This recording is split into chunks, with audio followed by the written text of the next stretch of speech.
FIU on the CBS Sports Network. La Tech's quarterback is Hank Bachmeier. First time I saw Hank Bachmeier at Boise State, I thought to myself, this guy's going to be fantastic. I'm trying to remember how the game went. Florida State was up big at half, I think, and everybody was talking about Kendall Browse, best play caller right now in college football. It was me. And then Boise State came rolling back, and it was Hank Bachmeier as a true freshman.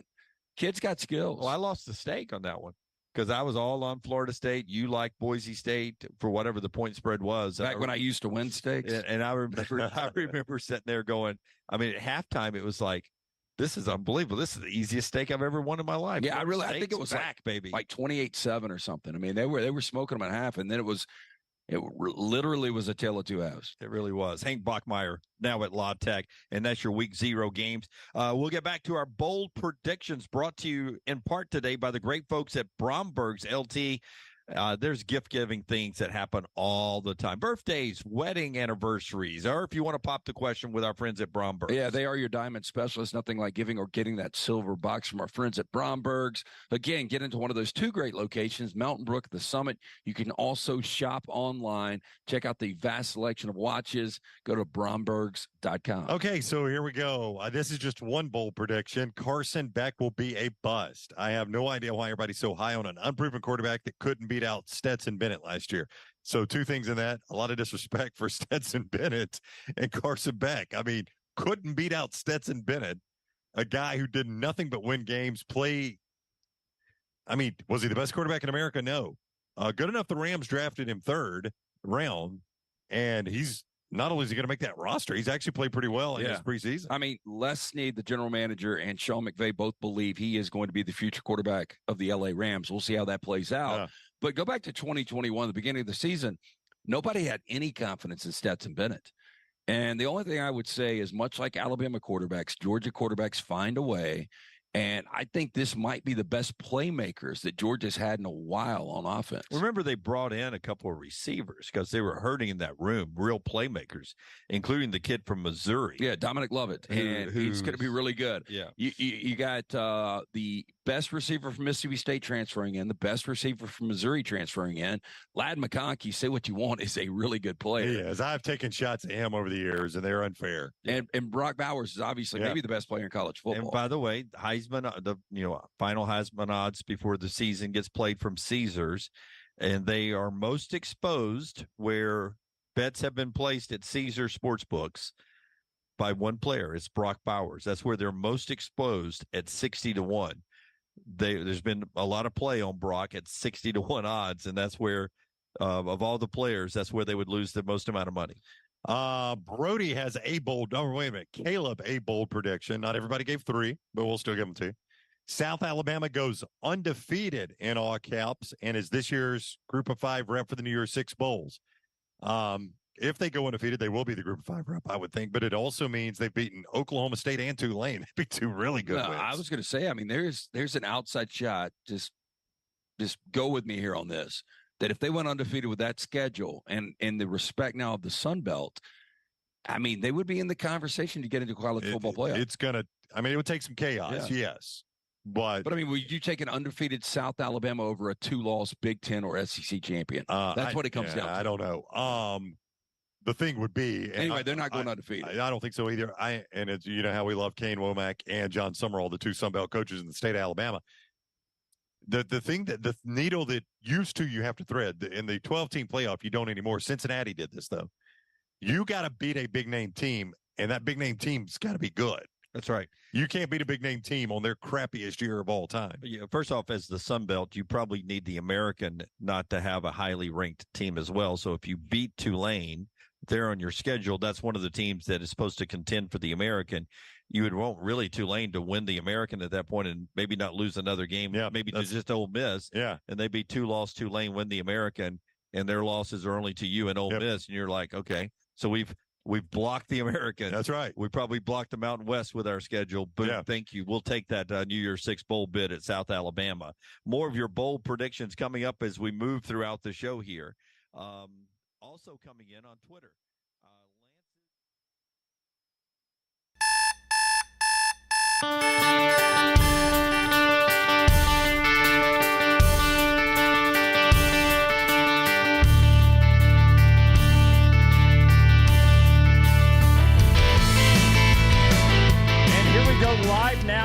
7 a.m. Central Time, coast to coast in America. You can't do a morning show without a cup of Next Round coffee. We got that going here. Tom Luganbill joins us on the road every Monday morning live as we use his brain now to break down what we saw in week 0. Lugs, we've got an FBS win for Jack State finally. We've got UMass is not the worst team in America after all. And then we got a couple of Heisman candidates. But first, good morning, man, and welcome to the platform. It's Monday Morning Live. Good morning, brother. It is really good to see you. It's really good to be with you, and it was really, really good to see college football this past weekend, man. It was fantastic, and everything on this platform today brought to you by our friends at mybookie.ag, mybookie.ag, and we'll jump right into something you called. You said no way USC covers against San Jose State. There were big moments for USC, but that defense looked familiar. Let's start right there. USC beat San Jose State 56-28, but 28's the number that pops out to me. Talk to me about what you saw first with USC's defense. Yeah, you kind of feel like you'd been a lot better off if it was 63-3, and then it ends up, you sit there and you're going, but what if they scored 24-28? Now you're going, oh boy, here we go again. And really, it's exactly what happened. And I wasn't surprised by it at all, Jim. I really wasn't. They don't have very good players on defense. And that San Jose State team, to give them credit, number one, they're a well-coached team, and they actually got some pretty good players. They're a quality group of 5 team. So it didn't surprise me that they were able to score, but it was still some of the same issues, right? I mean, and again, because nobody gets the Pac-12 network, I had to go on my film thingy that we have through ESPN and actually watch the coaches' film on it to see a little bit of it. But lack of an ability to tackle, out of position, and they're a team, in my opinion, Jim, that is just way too unbalanced. They are so heavily reliant on the offense. And it was like that at Oklahoma too, man. I mean, it's like, at some point or another, there's going to have to be some give and take here where an emphasis on that side of the ball has to be a priority, because here's what's going to happen to them. And it's not just them, but it's going to happen to them because of the defense. Like I said, there's no way they're going to be plus 22 again, all right, in turnover margin. Right. That's not happening, all right? So they're going to get into a lot of one-possession games. They're going to get into a lot of games that come down to who has the ball last. Now, they've got the best player in college football on offense, which is great if they have the ball last, but they may not.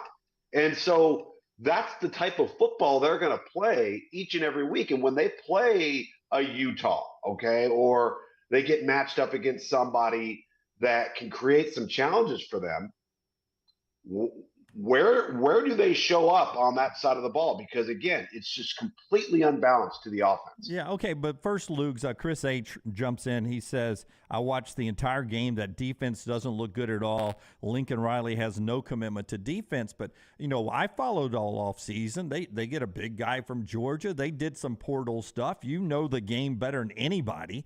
Tell me, did they bring in talent? Is there talent on that defense, or is there lack of enough talent on that defense, or is it can't be schemes? Tell me what's not working here, because isn't it Bear Alexander? I mean, what a great name, isn't he there? Where's the disconnect? Well, Bear Alexander is very talented, but Bear Alexander is also a player that transferred 3 times in high school and then transfers after being on campus for less than a year from Georgia, or maybe a little over a year. And so, okay, yeah, he's a good player, but what's missing there, right? Mason Cobb out of Oklahoma State, really, really good tackler, middle linebacker guy. I don't know if he's an elite level athlete. And yes, they brought in bodies, but did they bring in difference makers? And the problem is there weren't a lot of difference makers in the transfer portal. If there was one really distinct guy that I saw in the transfer portal on defense that I said, oh, this guy's a problem, he's disruptive, it was Dason McCullough from Indiana, and he went to Oklahoma. And Oklahoma has the same problems SC does. They got to find better players on defense. And I think through recruiting, Oklahoma found better players on the defensive front and in the transfer portal than USC did as of now. So, they brought in people. But as I shared with you last week, when I was preparing our game last year versus Cal, and I'm looking at their 2D, I really felt like they had two players on defense that were NFL caliber players. Bullock, the safety, who I think is a really, really good player, and then the defensive end that's now under the NFL, Tuipulotu, I believe is his name, was the other one. Aside from that, that's not the SC that we all have grown up with seeing with dominant football teams. That's not who they are right now on defense.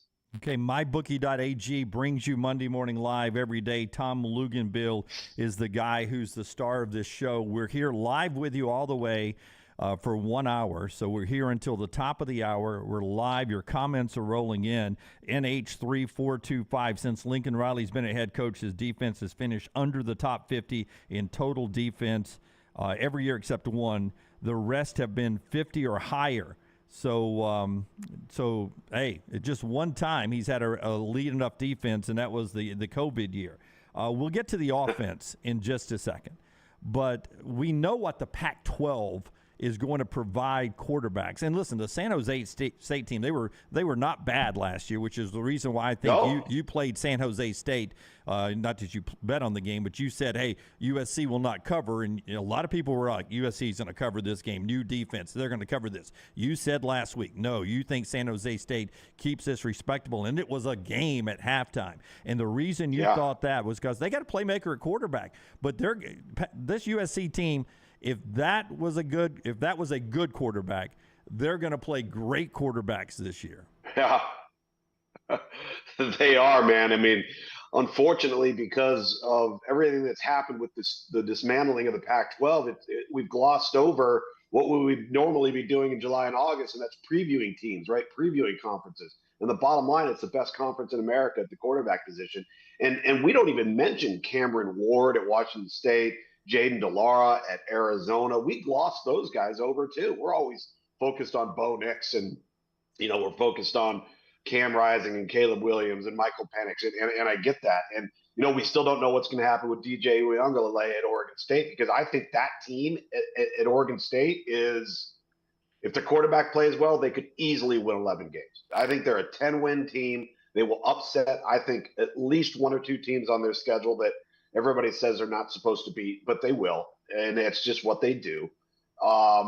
So for me, I think the conference, and again, this is what makes that conference so different. And the Big 12 is a little similar to it in this same fashion, but all of those teams have some of the same deficiencies, right?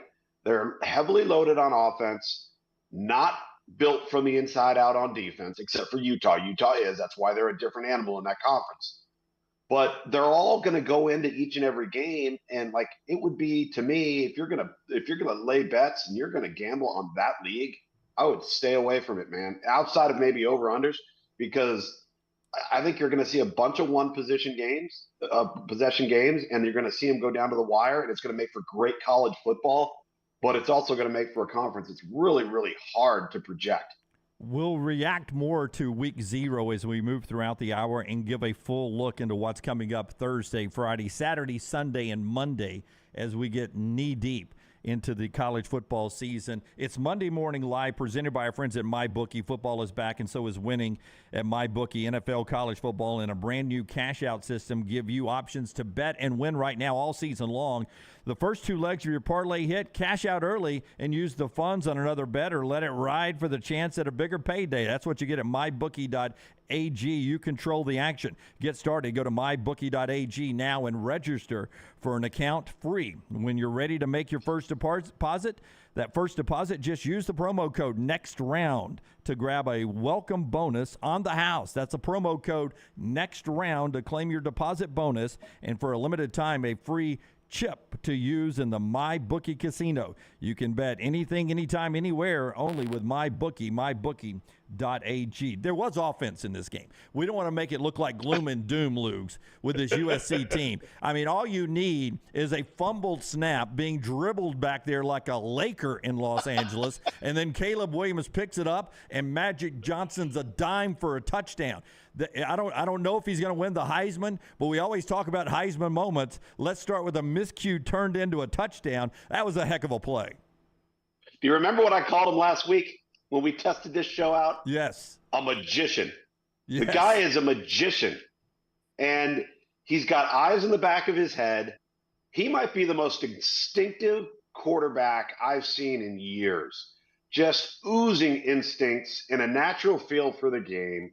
And by the way, how about Zachariah Branch? Holy smokes, is this freshman going to be special? I had him on my All-American team that we had to do for ESPN.com a couple of weeks ago. He was maybe the fastest player in all of high school football a year ago.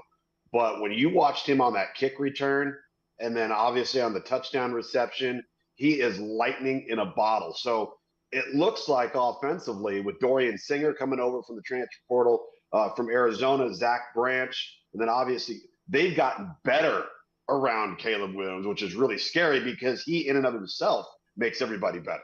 Yeah, let me tell you that at your All-Star game, in the post game, he talked about your All-Star game. He said I ran a 4.38 there in the 40 and a 10.3 100. I think he hit the 10.3 on Saturday again, don't you? With pads on. Dude, his mile per hour was something else. I mean, he went from 0 to 60 in the blink of an eye, man. And I mean, whatever he lacks, and I remember last year in recruiting because we were debating on whether we should have him as our number one ranked overall receiver because he doesn't meet a measurable standard. He's vastly undersized, right? And then you start to look at him and you start to see like Tavon Austin, right? And you see guys like that and you're like, you know what? It might not matter. With this guy, it just might not matter. How are you going to get a clean shot on him? How are you going to get a direct hit on him? And if he gets into the open field, it's over. I don't care how tall he is. And so I think we saw that Saturday. It was a lot of fun. He might end up being not only a freshman All-American, but if he stays healthy, like he could catch 80 balls for them. I mean, he could have multiple returns for touchdowns and big yardage as a return guy too. Okay, I want your reaction. This is all about your big picture thoughts on the weekend. This whole show is built around your thoughts on the weekend and our viewers and listeners' opportunity to jump in. You can watch this every day. A lot of you are in the car driving in, listening to us on TuneIn Live or on the Next Round app live or wherever you get us on audio. This will be podcasted right afterwards, but some of you are dealing with rain here in central Alabama and your drive in. We won't do traffic on the 8s or weather on the 8s or any of that, but we will keep you comfortable in traffic on your drive in. And don't forget, the Next Round starts live with the guys joining me here in Studio A at 9 a.m. Central Time. We will have the Nick Saban and Hugh Freeze news conferences in the 12 o'clock hour. We'll do something we're calling overtime later today for that. But here's some reaction from the Monday Morning Live chat room. Goose writes in, Riley is not an elite coach. Handed a championship-ready program, never got it over the hump. Called an offensive guru, but played in the two conferences with tissue paper defenses. React to that. How does Lincoln Riley stack up to you as a head coach, not an offensive coordinator, but as a head coach? Listen, the guy has won an awful lot of games, but they've lost big games. And generally when they've lost big games, the common denominator has been they don't stack up on the defensive side of the ball, and the people that they're playing just outman them. And I think you can look at the semifinal games of the college football playoff, and it reveals that. As an overall head coach, I just think there has to be some, as I said earlier, there's got to be some balance. There has to be a shift in priority because it's not, I mean, he can step back. I know he sees it, right? He can step back and look at Alabama and look at Ohio State or look at a Clemson, and his eyes will tell him he doesn't have those guys on defense, right? And that's why you can't win a playoff game, because when you get to that level of that Final Four, all of those guys are built like that, right? And so that has to shift. That has to change. And can it get you through the Pac-12 if you have an elite player at quarterback and you have really good offensive players? Yeah, it probably can, because they're really you're going to struggle with Utah, and they've struggled with Utah. You would maybe struggle with Oregon. Oregon's got some guys on defense. But yeah, I think that it's been neglected. Let's just say that. Am I going to sit here and say that I think Lincoln Riley's not a good football coach? Absolutely not. In fact, I think he's the premier play caller in all of college football when it comes to And I talked about instincts at the quarterback position. He's an instinctive play caller. I just think that's only going to get them so far, and I think that's a fair statement. And we'll see what happens. And like I've said, not just about SC, but about the Pac-12. Like I think there are legitimately 4 teams that can make the college football playoff in the Pac-12. I don't think there's one of the 4 that could win a playoff game. Yeah, and that speaks volume. Not that it matters to Lincoln Riley, because coaches, I don't think, care about this. Most coaches, I should say, don't care about this. But Grant writes in, against the spread, Lincoln Riley teams are now 39, 38, and 1, which makes them very, very hard to place a bet at mybookie.ag on there. So it's a great stat, Grant. Yeah, great stat. Hey, if you want next round coffee, we're going to ship some to Luke's if he's already drank some of his last shipment there. You can get that. We partnered with the folks at Who Is Coffee to actually create. Scott Forster just walked in. He's in charge of our video content. He and Kelsey and our sales department and myself are the coffee drinkers up here. We sort of got together, kept doing taste tests over and over and over, and came up with the next round blend. Our pictures are on the back. You can get it light, medium, or dark roast, Arabica beans, special coffee, roasted on demand as well. You can get the whole beans or the ground, the drip pods, espresso, and all that. All you have to do is go to whoiscoffee.com, pages the next round, or just the easiest way, just go nextround.store, and we've got a link for you there. Pre-order today. It's what's in our cup on Monday Morning Live. Now, Brett, a great truck driver in America, he's out on the road, makes a great point here. I don't know if it's true or not, but it's a transition into another game we saw this weekend. But I think you will get a lot of this, Luke Bill, today around America. And it started on Saturday afternoon. Sam Hartman for the Heisman. Oh, Notre Dame's going to be good. And Brett writes in, Sam Hartman will carve up that SEC defense, that USC defense there.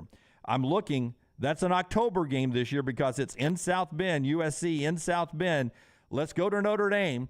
They're over in Ireland. It was a snoozer of a game, 42-3. Navy didn't put up much of a fight. But Sam Hartman throws 4 touchdowns, and all due respect to Wake Forest, Sam Hartman's on a big stage now because of that Golden Dome helmet, and my goodness, he looked good. Yeah, let me tell you something. If I'm SC, I'm more worried about Notre Dame's offensive line and those 2 running backs they got, because I don't know how SC is going to stop the run off of what we've seen so far.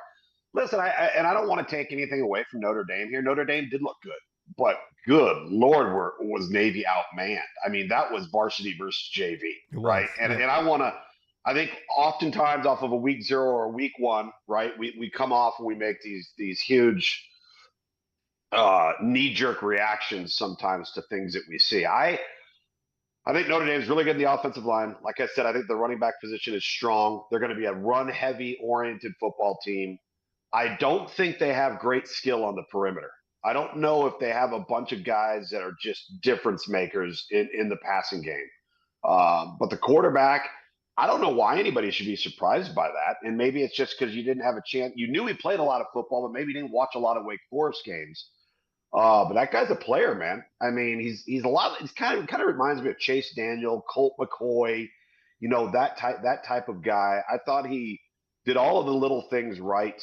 But again, I mean, that was against a football team that just couldn't compete. So let's step back and just maybe wait to watch them a little bit more against somebody that's really, really good. And again, this coming week, we're going to have week 1 games, and everybody's going to be all fired up, and they're going to tout this team and tout that team. And when that happens, I always point to 2014, the second game of the year. Virginia Tech goes up to Ohio State and dismantles the Buckeyes in the horseshoe. And the reason why I remember it so vividly is, and I remember watching Ohio State going, what has happened to Ohio State, the offensive line? The next week, our crew has Virginia Tech at home against East Carolina. Offensive coordinator is Lincoln Riley. And East Carolina beats Virginia Tech. Wow. Fast forward to the end of the season, and Ohio State wins the national championship. So what we see in the first week, 2, 3 weeks sometimes isn't always how teams are going to play it out throughout the course of the season. And again, not taking away from Notre Dame, they were prepared, they were ready. Oh, by the way, Jim, did you notice that wasn't this whole educational, let's learn about the history of Europe and let's take our team over there for a week leading up to the game? Marcus Freeman was like, we're flying in, we're playing a game, we're flying out. Like, this is a business trip. I mean, he had those guys ready. It wasn't a business trip for those 30,000 Notre Dame fans that made the trip. I have a friend who's an Irish fan, and he said they tried to drink the country dry. Good luck in that country. He's been to bowl games. He's been to L.A. for the rivalry game with USC. He says he's never seen a party like the Notre Dame fans put on over in Dublin this time around. He did not make the other trip when Notre Dame went over there, but this was his first time with Notre Dame over there, and he said it was a Catholic Mardi Gras, whatever that is. Oh, I bet. Yeah. So that is unbelievable for Notre Dame to get off to a good start. My wife, and this is just a gut reaction, she's walking through my sports room right when they're celebrating, and Sam Hartman's running with the rivalry trophy, the shillelagh, and she's like, "Oh my goodness, that's a good-looking young man there." He's got the looks too. If he, I can't tell you how many times I've heard that from people. It's like, "Ooh, that's a strong beard. Ooh, I love his hair. Ooh." Yeah. She was like, "It's right, man. He's got everybody captivated. If he's not capitalizing on name, image, and likeness just off of his face, I don't know what's going on." Yeah, I will tell you this, that she said she said, now she's in divinity school now. She goes, "I do picture young Jesus looking exactly like Sam Hartman there." And I was like, okay, I can see that. By the way, what's a sports room? You have a sports room? What is that? Yeah, it's where all my TVs are set up. We're in a townhome now, so I had the lower gym for years. And I had my 5 TVs set up. So I'm at 3 TVs right now. We're in a transitional townhome, empty nesters now for the first time ever. We're figuring out what we're going to do. We're waiting until the interest rates hit a full 8 before we jump back into the housing market. More before we got one break on this show. That's all we do. One break. That's coming up in about 5 minutes. We do want to thank mybookie.ag providing us very few commercial breaks. Limited commercial breaks thanks to mybookie.ag. You can jump into the game. We'll do that. One other thing I want to get to before we take our first breaks, and we appreciate the hundreds of you who have jumped in live watching us on the first show here, and the countless numbers who've got the audio play going as you drive to work or taking the kids to school this morning. I was concerned about the new clock rule, and I was told it was going to cost teams 5 to 8 plays. And I was all in on watching the Jack State game. I watched a little bit or all of every game on all my TVs. And I don't like it. I don't know why we're doing it. But to be honest with you, I didn't really see a big change in it all. It did seem like first quarters went really quick. But by the end of the game, I didn't really notice it a lot. Maybe I will when the game is a little more important than the ones we had week 0. But I want your thoughts on the new clock rule, and did you notice it? Did you notice a difference? Didn't notice it at all. In fact, if you hadn't brought it up this morning, I wouldn't have thought about it all week probably. And listen, there needs to be some speeding up of the game. The game should not be taking 3.5 hours, 3 hours and 40 minutes. And a lot, I think there's more they could do. I don't think every single play needs to be reviewed. I think we waste a lot of time on that as well. But I do think that it could it take away a few plays here and there? Yeah, maybe. But for what most everybody's doing now as an up-tempo offense or changing the pace of the offense, you're always going to try and outpace the clock, even if you didn't have the new rule. That's just kind of the mentality of offensive football now, right? Right. So I love the rule. And I love how it preserves the last 2 minutes of each half. I think that part is important because you do want to be able to salvage every ounce of that clock that you can. But I didn't even come away thinking about it. I'm serious. If you hadn't mentioned it, I don't even know if I thought about it this weekend. And it was so different in baseball because it changed the game of baseball, the viewing experience tremendously. And now I don't even notice that anymore, and it made it better. I don't like. So it went from watching grass grow to watching grass grow faster. That's right. That's right. But it was more. It's more entertaining to watch the game now. This one I didn't notice as much as I thought. And Rich Rod at Jack State, and we'll talk all about their win in the next segment. But Rich Rod loves to go fast, and I was worried about those type teams like Josh Heupel in Tennessee, those type teams. Maybe Hugh Freeze at Auburn, but I just didn't notice it. So we'll see how it impacts when we get to crucial, evenly matched teams. Maybe a few of those this weekend to see if it impacts that. One more thing before we hit that break. After I tell you about our friends at Way to Wellness, you can do it right now. Jump on Way to Wellness by going to their website at planforme.com, planforme.com, and they will help you jumpstart your weight loss. Maybe you're getting a little older, you got a little blood pressure issue, cholesterol problem. Their plans help with that as well. Leslie and her board-certified team, all you have to do is go to the website, planforme.com, planforme.com. Every plan is designed specifically for you. No cookie-cutter plan. The program is overseen by board-certified professionals. There's no contracts. There's no sign-up fees, and you get a consultation absolutely free because you're watching Monday Morning Live. So a free consultation. So you get to learn about the plan before any out-of-pocket money. It's a planforme.com, planforme.com, Way to Wellness, your journey to healthy living. The one other thing I wanted to bring up before we go to break here, I'm a big Dusty and Danny guy on my drive to work. Truthfully, I'm usually driving to work because that's one of your gigs is Sirius XM. You're an ESPN guy, you're a Sirius XM guy, and now you're with us here every Monday morning. And the Spittin' Lugs with Lance and Ball with Ryan Brown, the podcast throughout the week. So you have a lot of jobs. But I'm a Dusty and Danny guy. I thought they started 6 a.m. Central, 7 Eastern, but they were on when I was coming in. I was excited. The sun wasn't up, but Dusty and Danny was. And then I heard Dusty say on the hoof. I thought it was off the hoof, but it's on the hoof. The first time I ever heard that saying was out in Pasadena, 2010, 2009 national championship game, Alabama and Texas. You joined us on the show, and you said, man, you look at Texas getting off the bus, you look at Alabama getting off the bus, and on the hoof, Alabama's a much better team just with the eye test than Texas. And that surprised me because I always thought Texas football, and that was the first time I thought, man, Alabama may win this game. They may be national championship. So convinced you with on the hoof? On the hoof. So I heard Dusty say it. You and Dusty have been together. Did Dusty get that from you on the times y'all have done broadcasts, or is that a Midwestern thing? Explain to me on the hoof.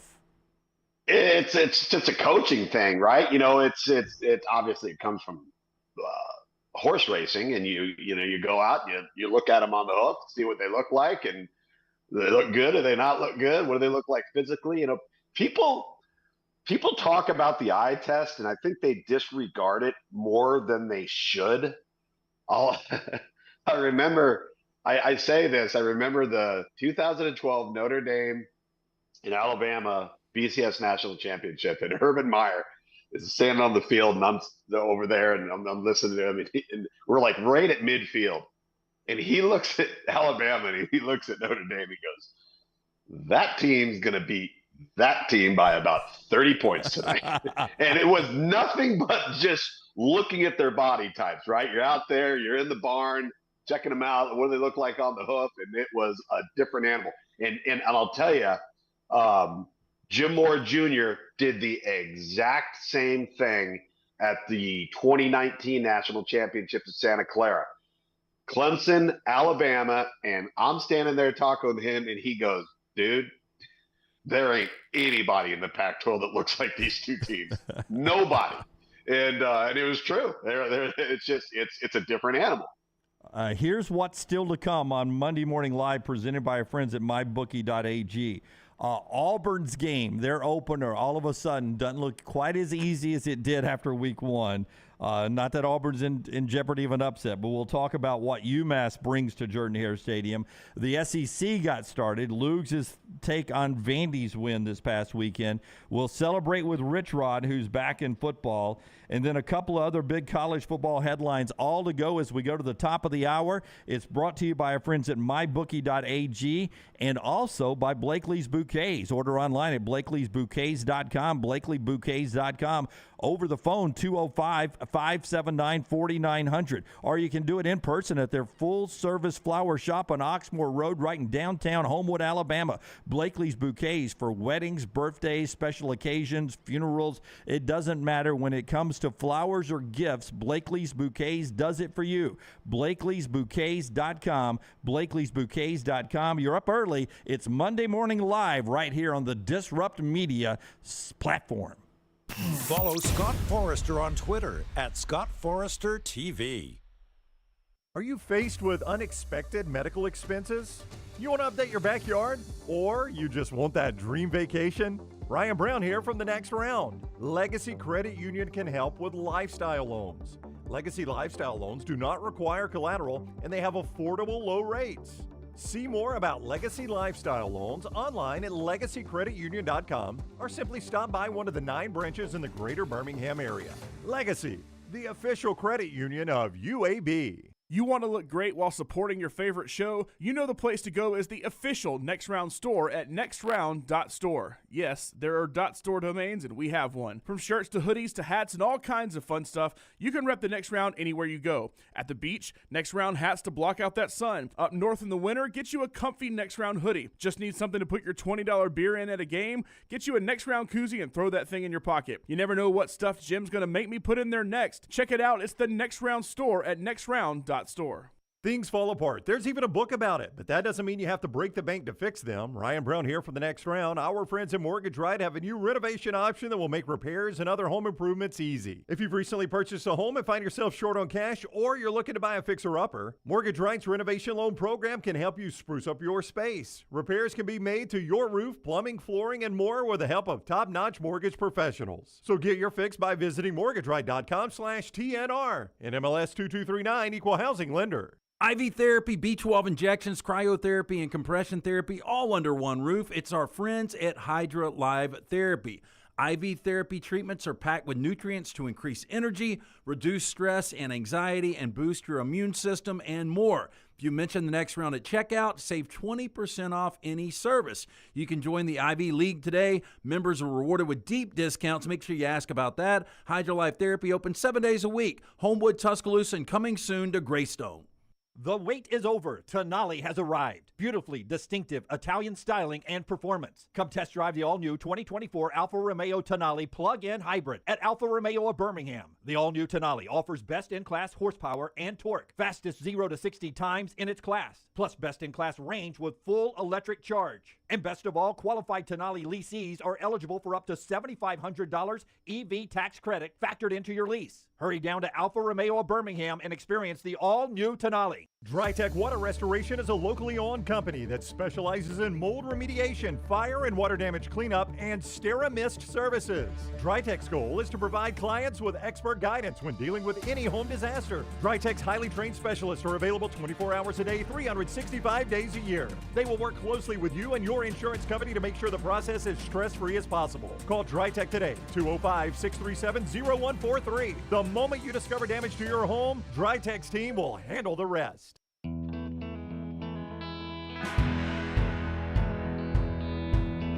Pete Thamels with Luganbill's company, ESPN. He is reporting this morning that sources, after a weekend of conversation, continue to push towards the ACC adding Stanford, Cal, and SMU. ACC officials are working on gathering presidents and chancellors on a call. They're the ones that would actually make the decision, but they're not going to get those people on the phone, Lugs, unless they've all decided that, hey, this is where we're going to go. So if the phone call happens, I think the vote will pass.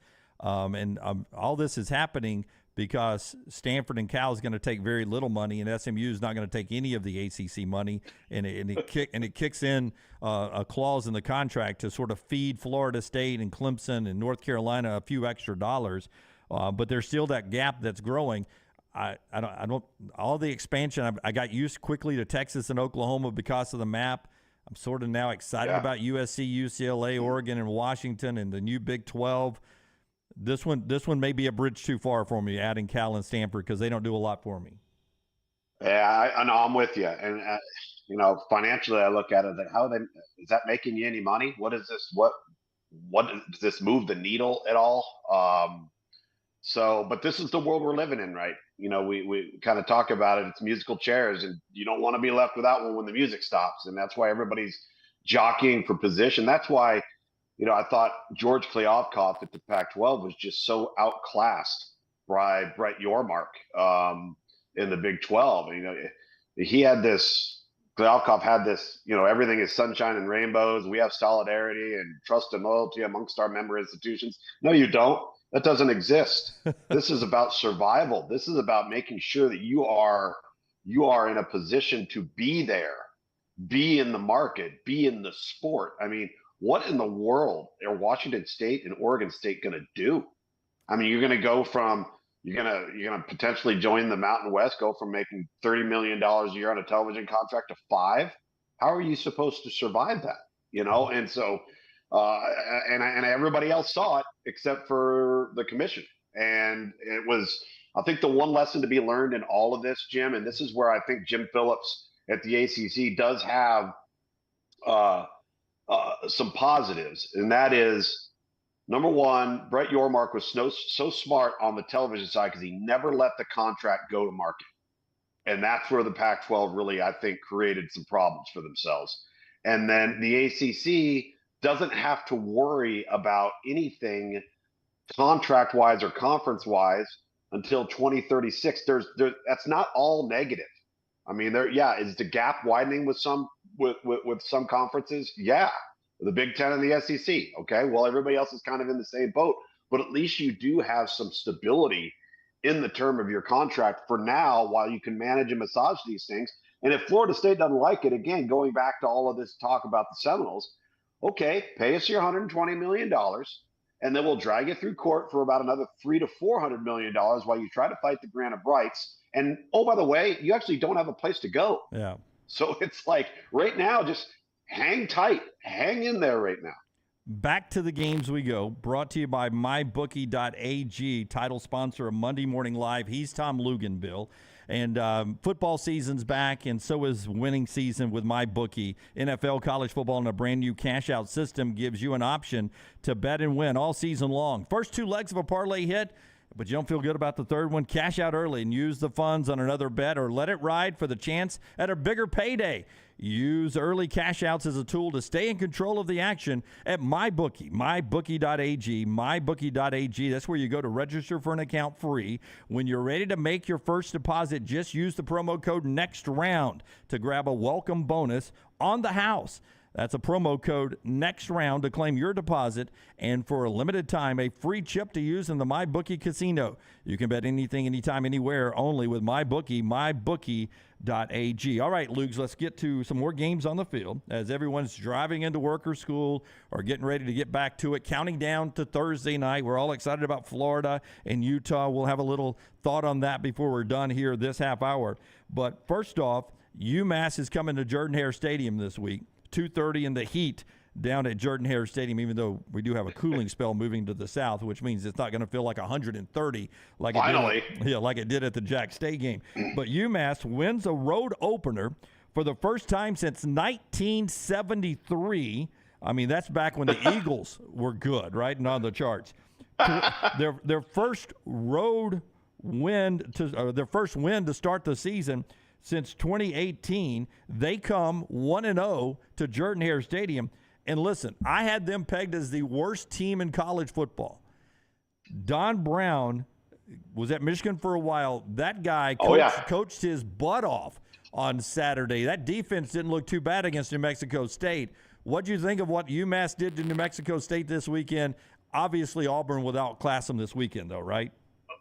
Yeah. First of all, if you beat the Fighting Jerry Kills, you're doing something right, because that guy is a really good football coach, and he got New Mexico State competitive quickly. But I'm going to go back to something that I think I shared with you guys years and years ago. You know my 4 stats that matter, and I'm not a big statistics guy, right? But I do think there are four statistics in the game of football that are pretty predictive when it comes to outcomes, and that is third down conversion rate, average yards per pass attempt, rush attempts, not rush yards, rush attempts per game, and turnover margin.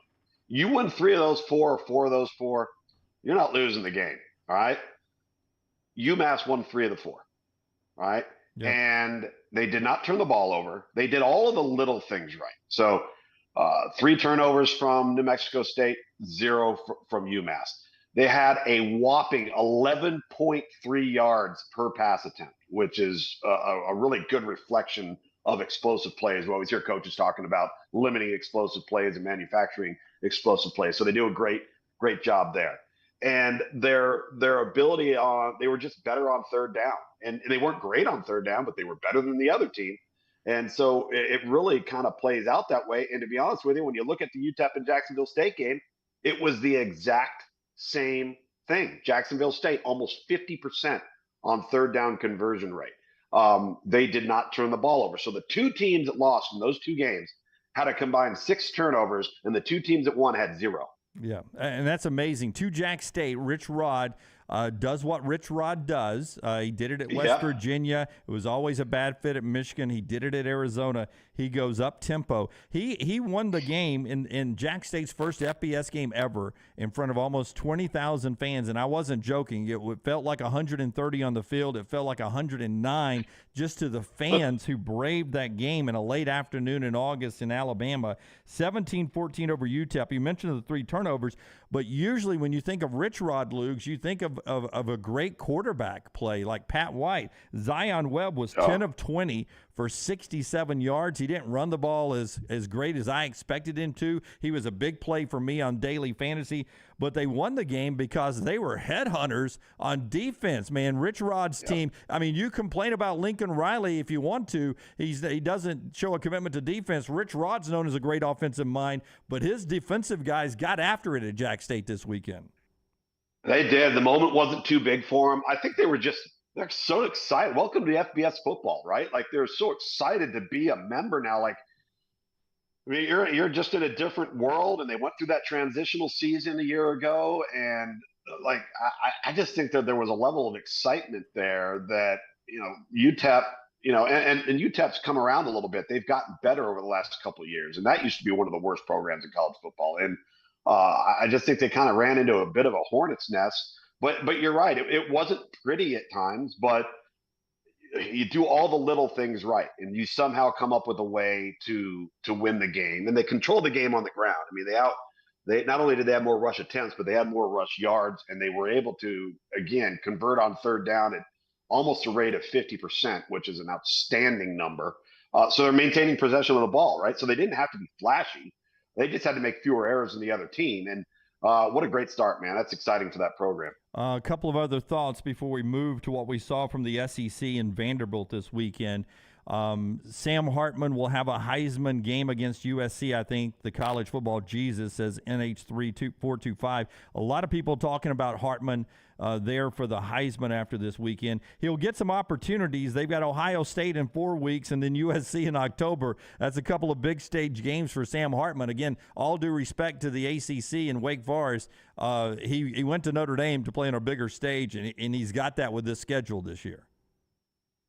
Well, yeah, he's practically collecting Social Security. I think he's 24 years old, isn't he? I mean, for crying out loud. I mean, he's played a lot of football, man. And there's something to be said for that, Jim.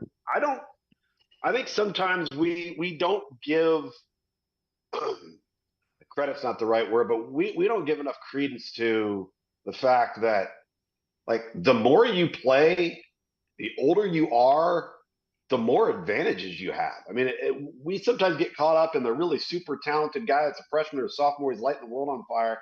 And then you have this guy that was a developmental prospect, and nobody does it better in the country maybe than Dave Clawson at Wake Forest.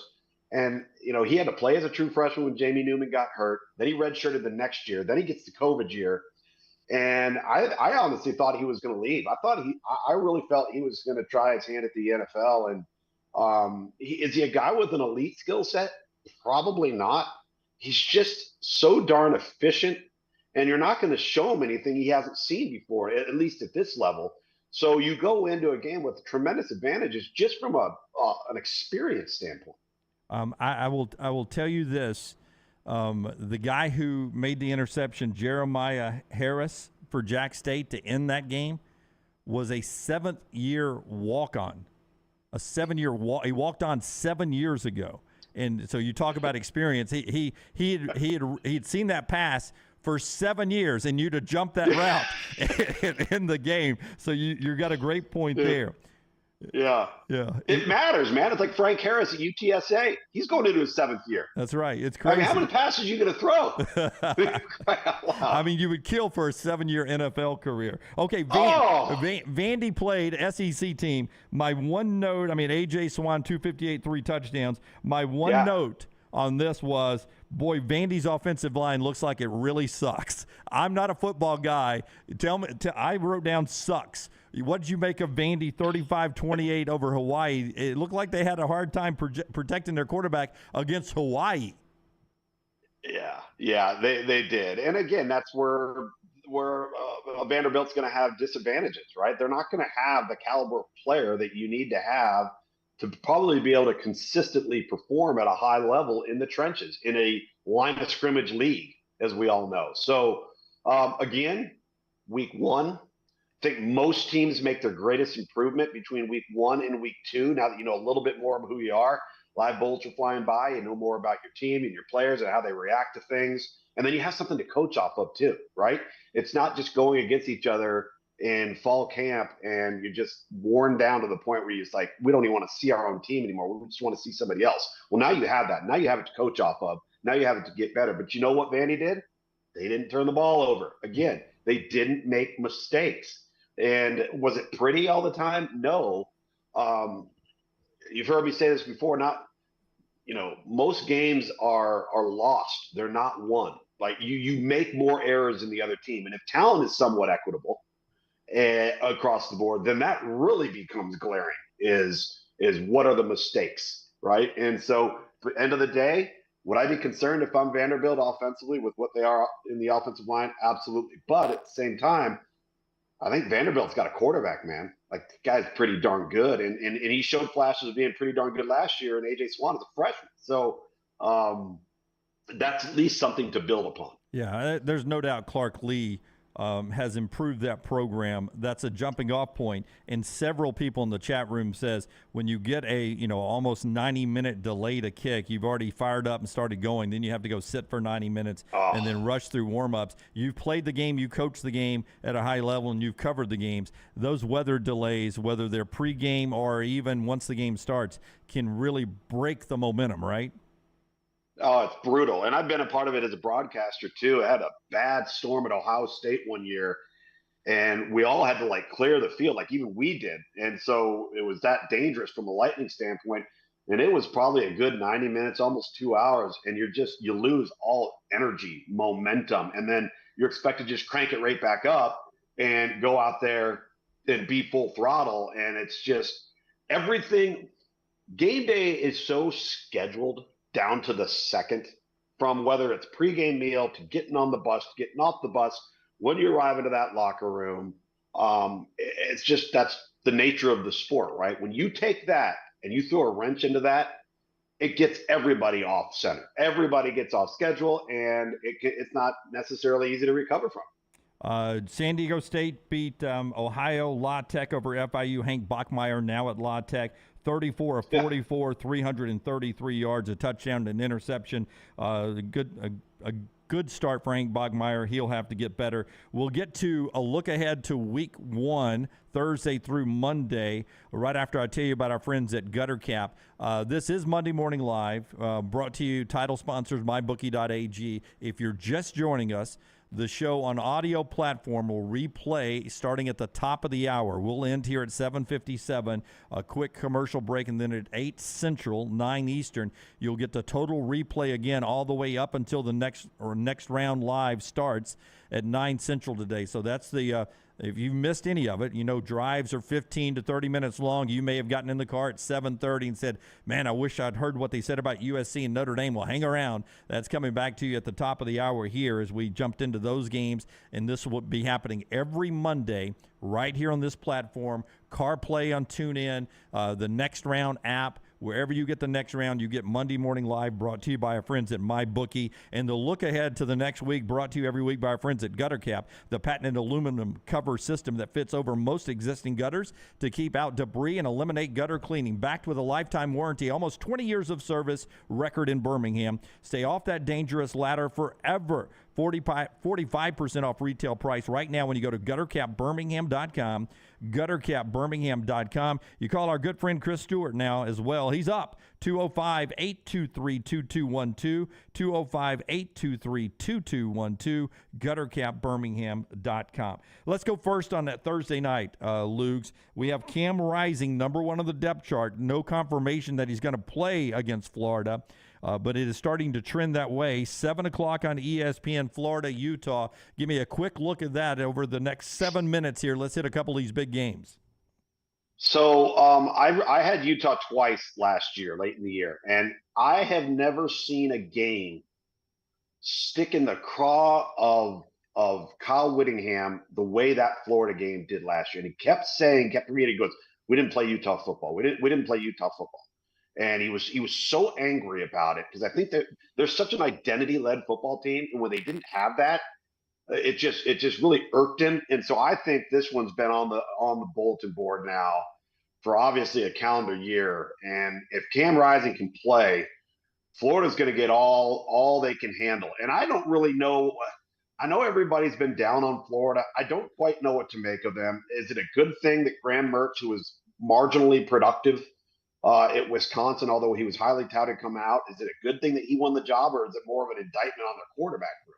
And that can be a bit concerning too if you're Florida. I still think Florida will have some athlete advantages, but Florida doesn't know who they are as a program the way Utah does. So I like Utah on this one. Rice Eccles is a tough place to play. Thursday night, they're going to be cranked up there.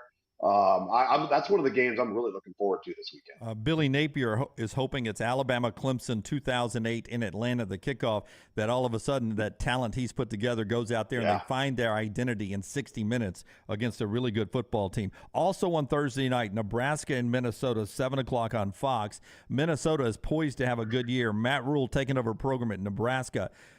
I think Nebraska has a shot in this one, though it's a tough place to win, and Minnesota's good. Quick thought on that one. Don't trust the quarterback at Nebraska. I think Jeff Sims teases you with physical talent, and then he lets you down with a lack of production. And we saw it time and time again at Georgia Tech. There would be moments where you're like, wow, maybe the light's finally going on with this guy. And then next thing you know, he would just regress. I don't think – I would be surprised if he is their quarterback for the length of the season. I would really be surprised by that. And so I don't like going to this matchup where they are on offense. I was really surprised that they took him in the transfer portal. And I don't think they'll be the better team on the field. So even though Minnesota's got to replace some components, the one thing I think Minnesota's going to be able to do is run the football and run it really well. Monday Morning Live, presented by MyBookie.ag, to the Saturday games, even though Louisville, Georgia Tech could be fun Friday night in Atlanta. Yeah. Brent Key's got a chance to maybe pull an upset. Everybody's loving Jeff Brom, both those guys coaching their school Friday night in Atlanta. That's Lugs' old school there. Early games, Colorado, TCU, Virginia, Tennessee. Both look good on paper as far as name brands, but TCU and Tennessee, big advantages here, right? Huge advantages. I think we're gonna finally see, for all the hoopla and all of the hype going into the offseason with Deion Sanders in Colorado, it does not mask the fact that they don't have any players on that roster. And you thought UMass was the worst roster in college football? It may be Colorado's. Now I say that, do they have a quarterback? Yes. Do they have two starting corners that could be NFL guys and one of them plays both ways? Yes. They are so devoid of talent up front on both sides of the ball. I don't know how they're going to keep their quarterback upright. And it's going to be very interesting to see and watch Colorado, because I think TCU is going to be really good. I'm not saying they're a college football playoff team, but what I am saying is they got better players than people think they do, and they did a really good job in the transfer portal with guys that can play, that have proven themselves, that have played before. And let's not, forget that, when you look at Chandler Morris, he had beat out Max Duggan last year at TCU. So I think they feel good about the quarterback spot. And Virginia is really down talent-wise, Jim. Now I don't know which Joe Milton we will see. Will we see the really talented guy that you would hire to overthrow a government? Probably. But at the same time, he better start completing more passes, because for all of his talent and his gifts, he has been a very streaky player throughout his career. Ross says, I've enjoyed Monday Morning Live on this first run through. Can't wait for the weekend. Hope you're with us every Monday on your drive in. Monday Morning Live presented by mybookie.ag. Blake says Van Wilder's playing football everywhere now, and instantly the conversation turns to Chris Winkie winning the Heisman Trophy when he was in his late 40s or something like that. Several really good games: South Carolina, North Carolina, LSU, Florida State. An opportunity for Lugs to talk to both LT and Brown on Spitting Lugs and on Ball as we move throughout the week on all the Disrupt the Media platforms. You'll get a chance to do that with them throughout the week. This will be mostly big picture reaction. But if I did ask you, better chance of an upset this weekend, Boise State over Washington, West Virginia over Penn State, or Coastal Carolina over UCLA in 15 seconds. Pick one of them. Boise State over Washington. They're always a pest, right? I mean, they just are. I think Coastal and Coastal's got a quarterback, but they don't have UCLA's roster, so I think they're going to be outmanned a little bit there. What was the other one you gave me? Coastal and UCLA, West Virginia, Penn State. You got 5 seconds. Penn State. Come on now. Penn State, their excuses are running thin, man. Yeah, and they are outclassed West Virginia. Big slate ahead. Yes. That's how we do Monday Morning Live right here, brought to you by mybookie.ag, mybookie.ag, promo code next round. He's Tom Luganbill. The replay starts at the top of the hour, always there on YouTube for your viewing if you want to go back later tonight and catch that. Luke, thank you, man. Enjoy your week. Until next time, God bless you. You too, man. God bless you. God Looking bless forward America. to it. Me too, buddy. See ya.